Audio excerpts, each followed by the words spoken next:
Next question we are going to see from Specific Relief Act, our last unit.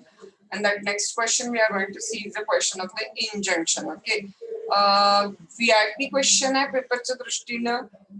हा जो last unit आहे specific Relief act हा, त्यातला पहिला question होता की नाही स्पेसिफिक परफॉर्मन्सचा क्वेश्चन तो, आणि हा इंजंक्शनचा question.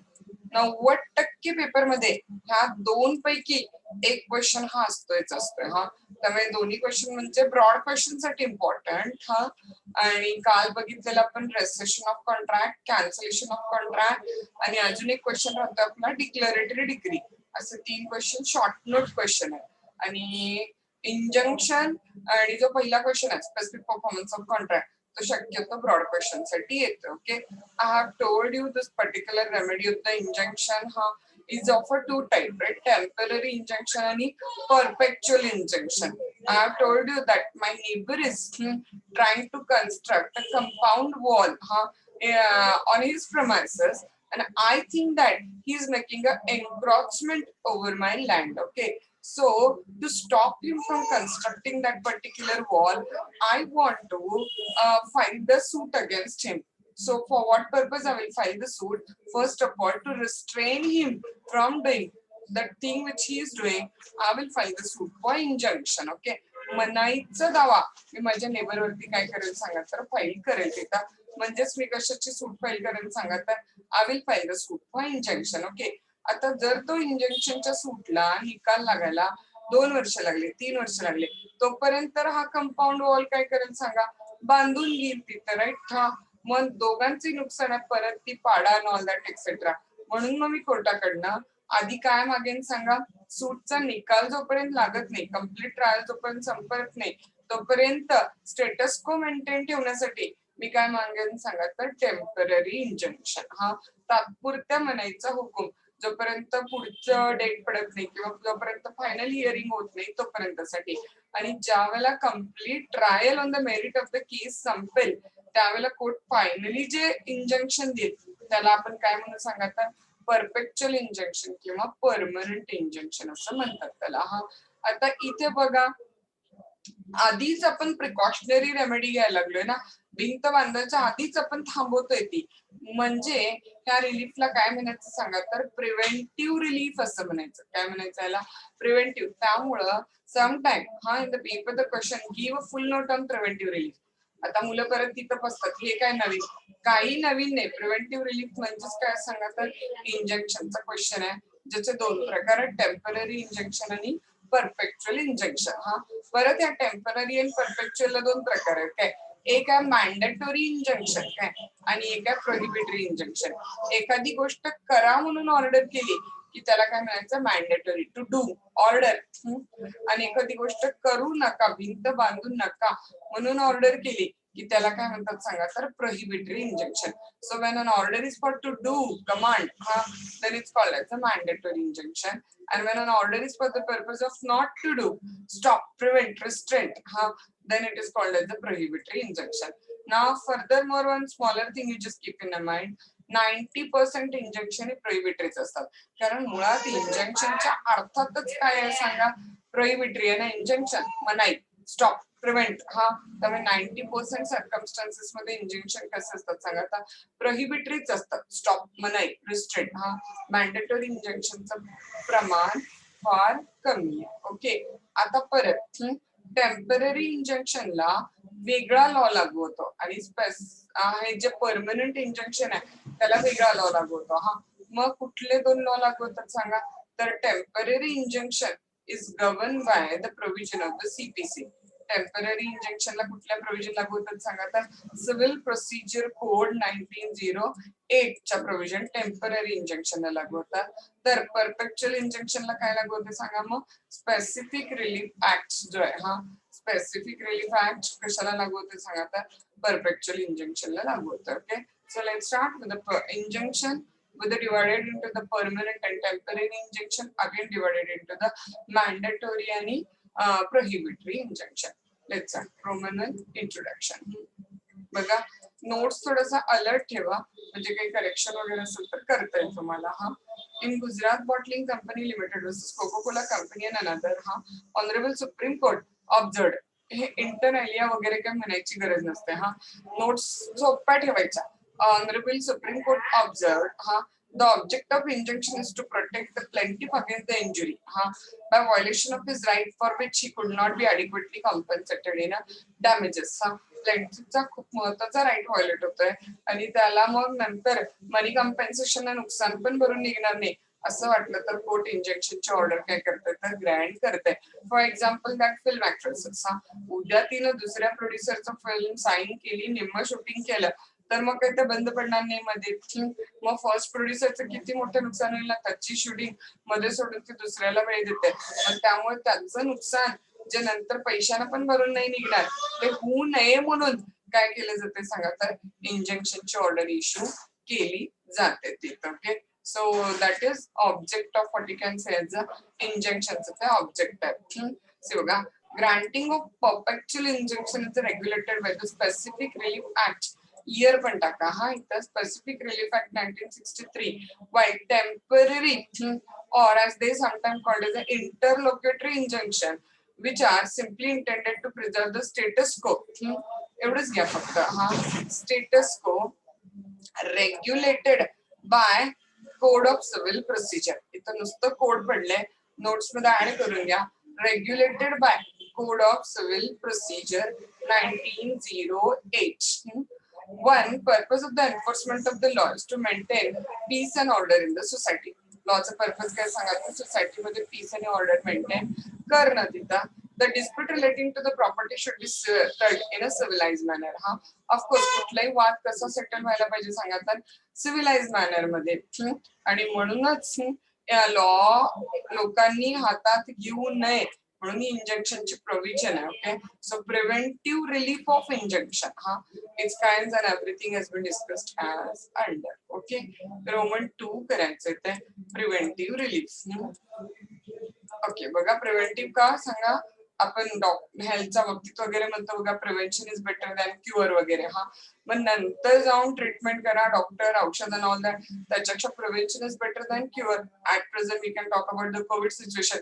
We are saying that prevention is better than cure, and therefore we are taking this virtual class and all that things. Okay, so same way नंतर ती भिंत पाडत बसण्यापेक्षा ती पाडूच नये म्हणून आधी प्रिकॉशन घेणं, that is preventive relief. Okay, see बघा, specific relief ordered by means of injunction is called as a काय म्हणतात सांगा त्याला प्रिव्हेंटिव्ह रिलीफ.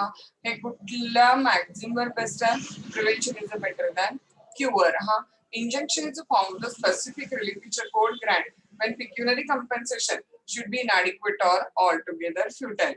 Pecuniary पैशाना, ज्याला पैशाने मिळणारं कम्पेन्सेशन कमी पडेल, फ्युटाईल म्हणजे युजलेस असेल, त्यावेळेला कोर्ट डिरेक्टली इंजंक्शन ग्रँट करतं. तिथं the object of granting injunction काय सांगत तर to restrain the doing of an act order to prevent the future litigation. Okay, भविष्यात लिटिगेशन होऊ नये म्हणून आत्ताच ऍक्ट स्टॉप करणं हे त्याचं काय तर ऑब्जेक्ट आहे. तिथं इंजंक्शन ग्रँट करणं किंवा नाही करणं हे कोर्टाचं काय सांगा तर discretion. Entire specific Relief act मध्ये ऑब्जेक्टिव्ह पेपर आला तर हा शब्द विसरू नका. या सगळ्या रेमेडीच्या स्पेसिफिक रिलीफच्या सगळ्या रेमेडीज काय सांगा तर डिस्क्रिशनरी. ऍज ऑफ राईट आपण मागू शकत नाही, ह्या रेमेडी द्यायचं किंवा नाही द्यायचं कोर्टाची मर्जी आहे, कोर्टाचं डिस्क्रिशन आहे. राईट, रोमन काय करायचं आपल्याला आता तर 3 करायचा. रोमन 3 काय सांगा तर इंजंक्शनचं मिनिंग आणि definition is the roman 3 we are going to C.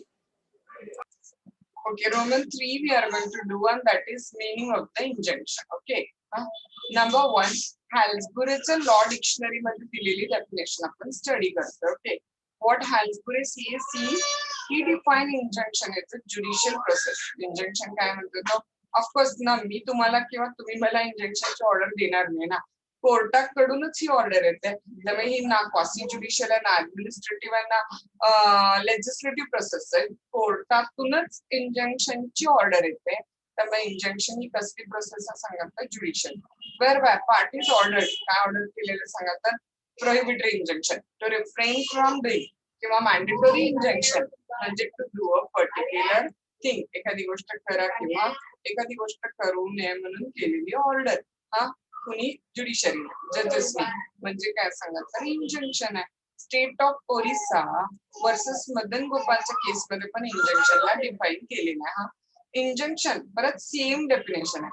Is a judicial process आहे whereby party is required to do एखादी गोष्ट करायला सांगितलेली आहे किंवा or the parties refrain from doing any particular act. एखादी गोष्ट करण्यापासून काय केलेलं सांगा तर रिफ्रेन केलेलं आहे. It is thus the order of the court whereby it restrain the commission or continuance of some wrongful omission.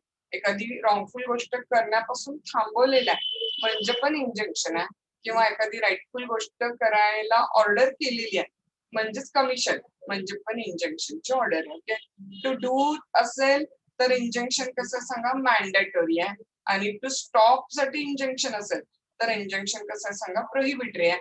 And as I already told you, prohibited injunction is a more common than the mandatory. Mandatory पेक्षा जास्त common injection कुठले सांगा तर prohibitory आहे तिथे. Okay, so Roman वर introduction, Roman 2 injunction preventive relief, Roman 3 काय केलं आपण सांगा तर इंजंक्शनचं मिनिंग आणि डेफिनेशन. आता रोमन 4 करायचं आपल्याला. What will be the kinds of injunction? Okay, now there are two types of injunction. I have already told you. Okay, one is a temporary injunction, which is also called as the interim injunction. Actually, additionally, it is also called as the interlocutory पण म्हणतात त्याला. हा, आणि दुसरं कुठलं सांगा तर परपेच्युअल किंवा परमनंट इंजंक्शन आहे तिथं. ओके, दीज इंजंक्शन्स हा परत दोन प्रकारचे पडतात, प्रोहिबिटरी किंवा मॅन्डेटरी. हा मग छोटासा चार्ट काढला आपण. Injunction as already told you temporary injunction आहे, परपेच्युअल इंजंक्शन आहे आणि दोन्हीचे परत प्रोहिबिटरी इंजंक्शन आणि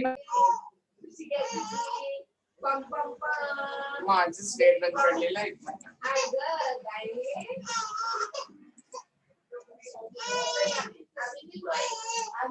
ओके, हा सो प्रोहिबिटरी इंजंक्शन आणि मॅन्डेटरी इंजंक्शन हे दोन्हीचे परत काय होतात तर टाईप पडतात.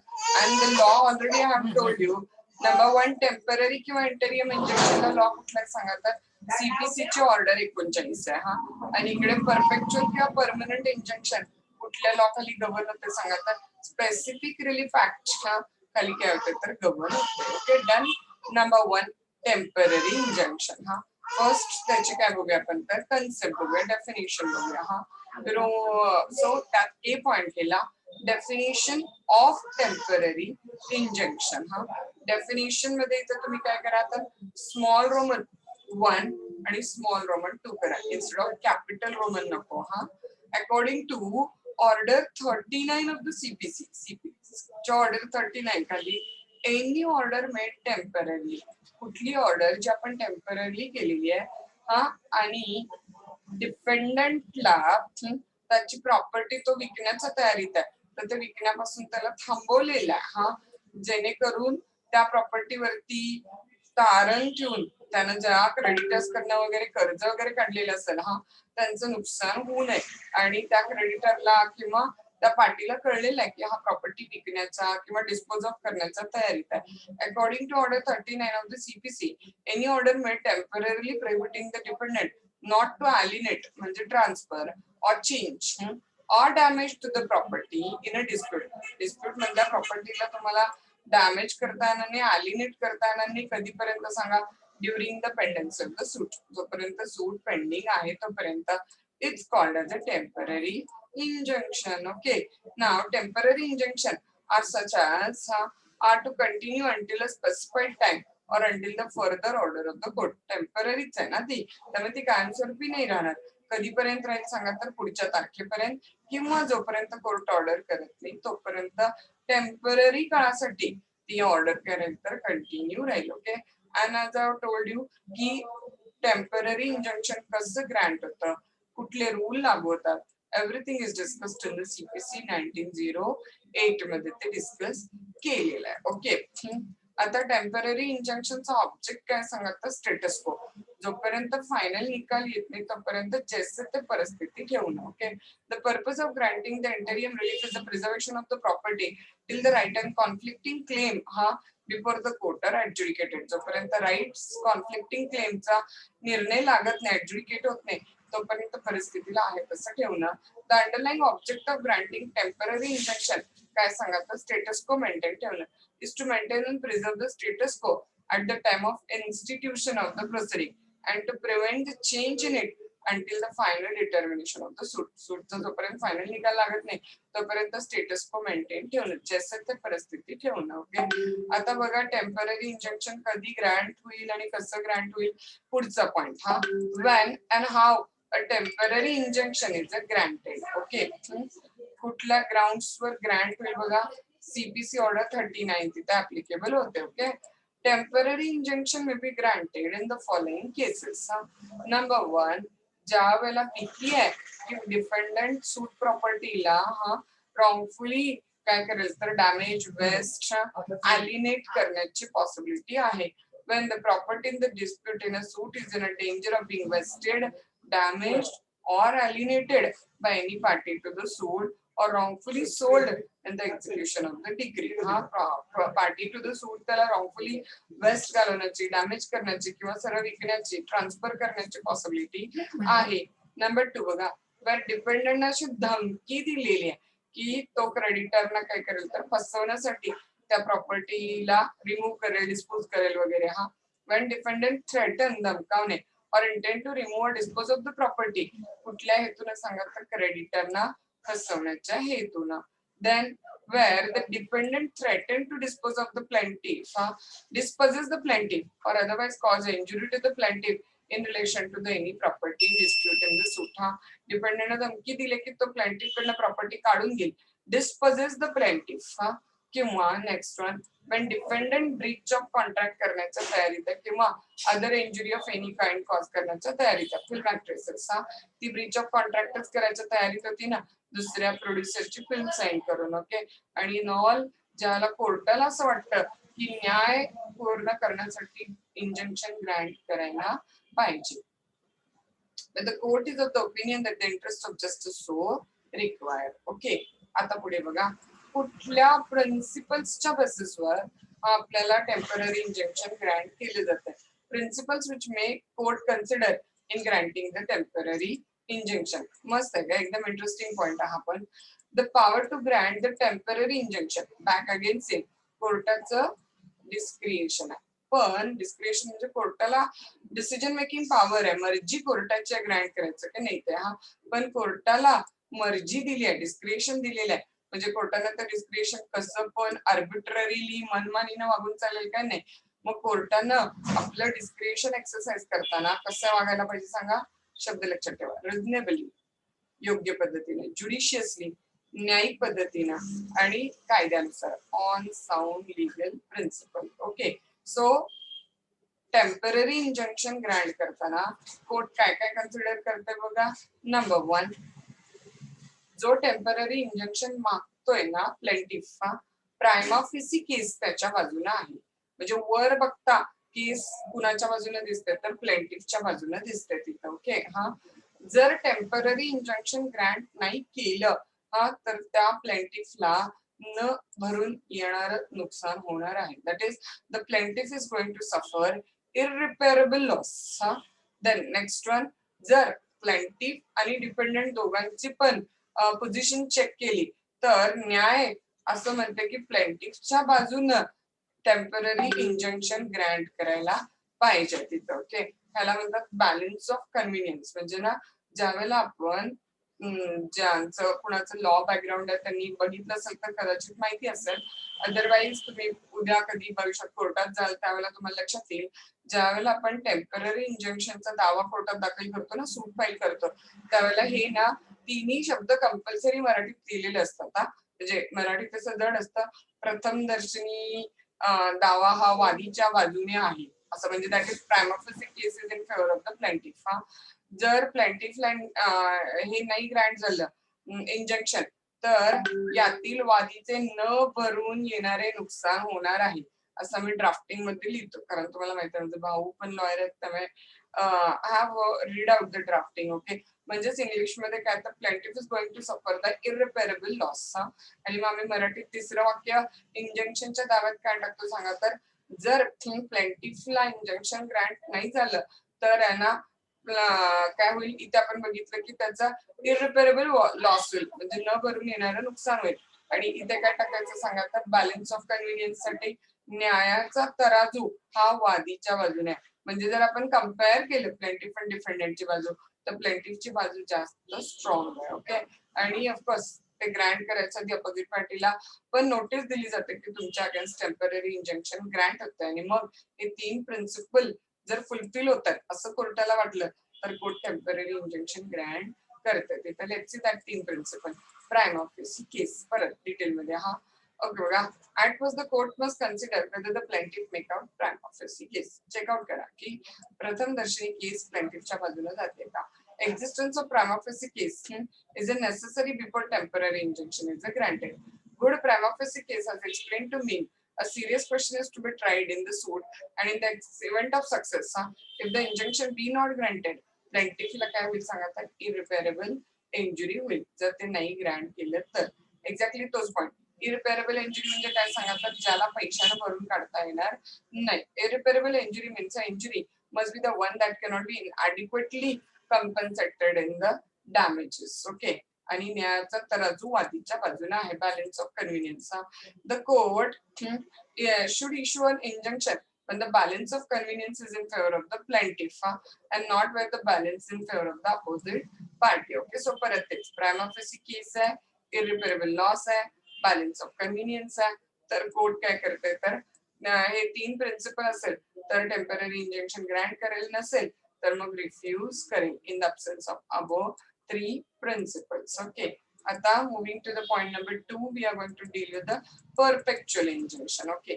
परपेच्युअल injunction is also called as काय म्हणतात सांगा, परमनंट. हा परपेच्युअल इंजंक्शन परमनंट आहे. ते दिलं संपलं तिथं. हा section 36 to 44 specific Relief Act 1963 deal with it.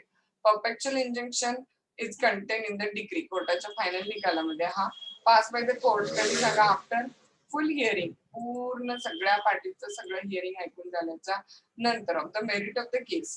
The object of perpetual injunction काय सांगा, तर इथं जशी ओरिजिनल पोझिशन होती त्या पोझिशन मध्ये पाठवणं, restore property in the former state as it was before.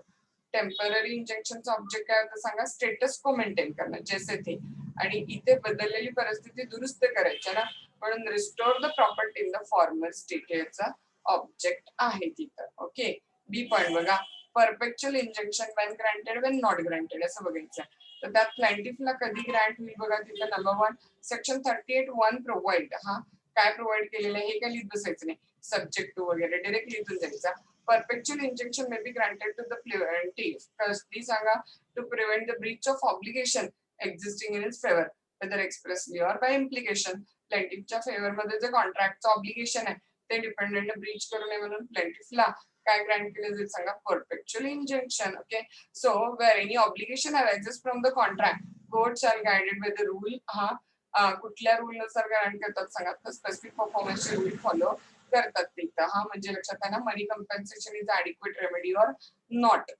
Then number 2, डिपेंडंटला कोर्ट स्पेसिफिक परफॉर्मन्स कधी ग्रँट करेल बघा, व्हेन डिपेंडंट इनवॅड म्हणजे व्हायोलेट करणे, धमकावणे, थ्रेटन करणे the plaintiff his right or enjoyment thereto. प्लेंटिफला डिपेंडंट धमकावतोय त्याच्या एन्जॉयमेंट ऑफ राईट मध्ये, तर court may grant a perpetual injunction to the plaintiff in the following cases, namely number 1, ज्याला डिपेंडंट ट्रस्टी आहे कुठल्या प्रॉपर्टीचं, तर जी प्लेंटिफची प्रॉपर्टी आहे. हा माता आणि डिपेंडंट कॉन्ट्रॅक्ट ब्रीच करण्याच्या तयारीत आहे, तर त्यावेळेला कोर्ट काय करेल सांगा, तर डिपेंडंटच्या अगेन्स्ट स्पेसिफिक परफॉर्मन्स ग्रँट करेल. देन तुम्हाला मगाशी सांगितलेला मुद्दा, हा नेमकं नुकसान कॉन्ट्रॅक्ट ब्रीच केल्यानं प्लेंटिफचं किती होणार आहे हे मोजायला काही स्टँडर्ड नाहीये.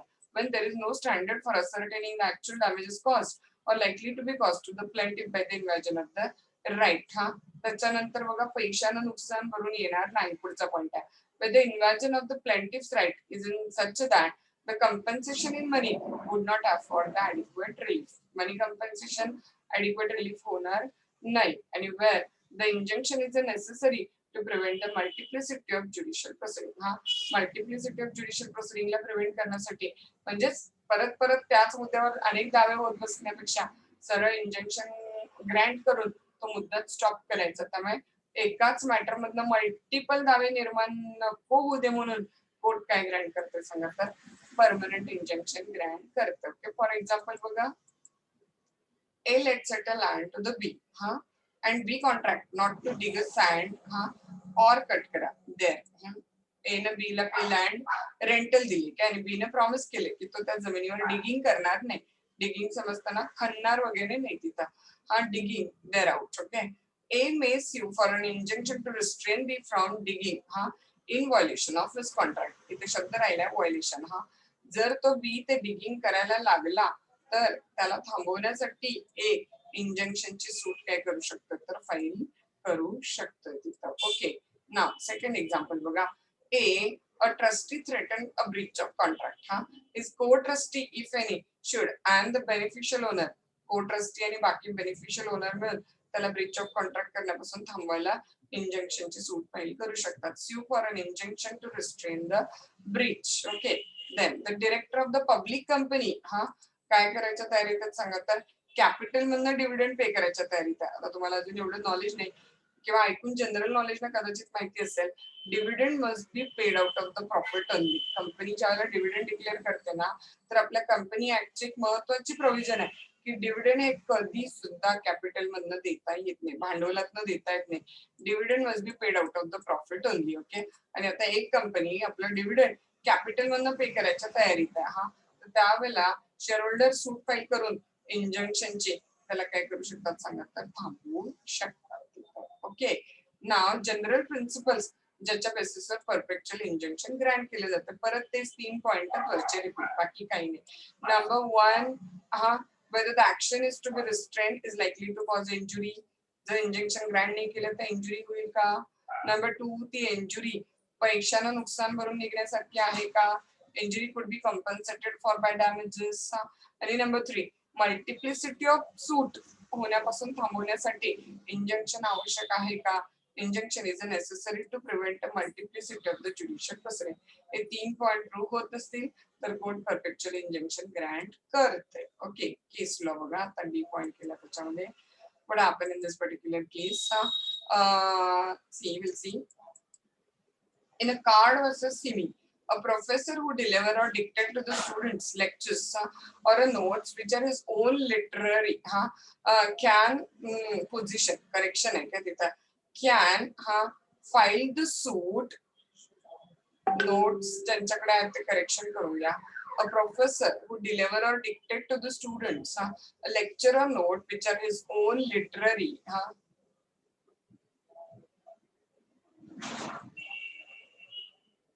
which is his own literary can file the suit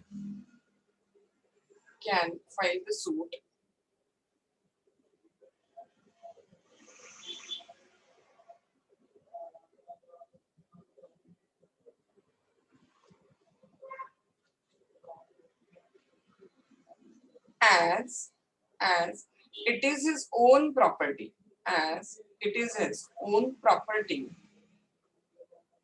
मग काय झालेलं सांगा या केस मध्ये तर त्या प्रोफेसरच्या परवानगीशिवाय ते जे क्लासमध्ये मुलांना लेक्चर देत होते किंवा नोट्स देत होते ते कुणीतरी त्यांच्या परवानगीशिवाय काय केलेले सांगा तर पब्लिश केलेले किंवा डिलिव्हर केलेले लोकांना तर तो प्रोफेसर सूट फाईल करू शकतो. Is entitled to restrain the student by injunction from publishing the notes without his consent. असं करण्यापासून ते प्रोफेसर आपल्या स्टुडंट वरती काय करू शकतात सांगा तर इंजंक्शनची सूट फाईल करू शकतात. Okay, got the point. Then perpetual injunction when refused, कधी perpetual injunction grant करायला तुम्हाला deny केलं जाईल, that point we are going to see. Okay, so ना आपण काय करू